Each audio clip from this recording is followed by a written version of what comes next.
Next, we are going to discuss about source of working capital.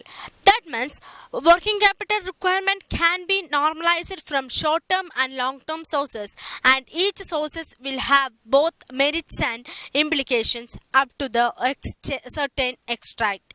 Use of working capital may be different from stage to stage, and the above sources are also classified into internal sources and external sources of working capital. That is internal sources such as retained earnings, reserve and surplus, depreciation funds, etc., and external sources such as debentures and public deposits, and loans from banks and financial institutions, and advances and credit, and financial arrangements like factoring, etc. Next, we are discussing the determining the finance mix.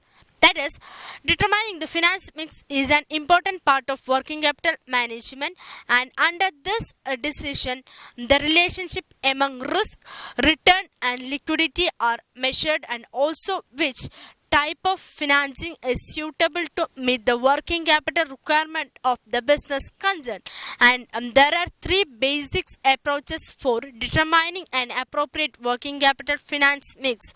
The first one is hedging or matching approach, and second one is a conservative approach, and third one is aggressive approach. In that first one, hedging approach, that is, the hedging approach is also known as a matching approach, and the business concerned can adopt a financial plan which matches the expected life of assets with the expected life of the source of funds of raised to finance assets.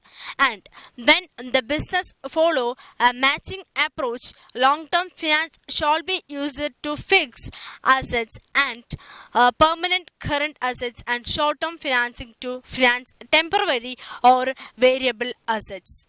Next is conservative approach. That is, under this approach, the entire estimated finance in current assets should be financed from the long-term source, and the short-term sources should be used only for emergency requirements. This approach is called as low profit or low risk concepts. And third one is aggressive approach. That is, under this approach, the entire estimated requirement of current assets should be financed from short-term source, and even a part of fixed asset financing be financed from short-term sources. This approach makes the finance mix more risky, less costly, and more profitable.